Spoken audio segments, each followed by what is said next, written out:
And this puppy, this very young puppy, who'd only just learned how to be a livestock guarding dog, had stayed with that injured goat and hadn't left him, hadn't left his friend out there in the bush alone.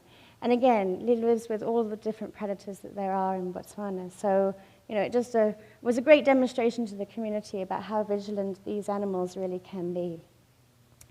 So we're also working with the Department of Wildlife to do some projects up in the north of Botswana. They were very impressed with this pilot study, so they want to do the same thing in 13 settlements in the north of Botswana, and also with 2 settlements in the south of Botswana. So we're actually going to have, by the end of next year, about 30 pilot demonstrations of effective kraals, livestock guarding dogs, and better herding going on in these areas that we can then use to sort of demonstrate these methods effectively work, and this will be used to lobby the government.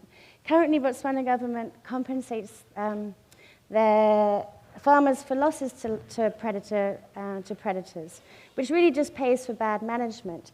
But there's interest that if we can show these methods are successful, that compensation program may actually develop into a farmer fund, where rather than just getting a direct monetary payout, farmers will actually be given materials to improve their management and livestock guarding dogs. So that will mean that the possibility of coexisting with cheetahs and other predators will go up significantly. At the moment, the only economic benefits that cheetahs have to communities is through illegal trade. And we're finding that about 80 to 100 cheetahs now are leaving Botswana's border. This is estimated from inside information every single year for the illegal animal trade, for canned hunting, etc.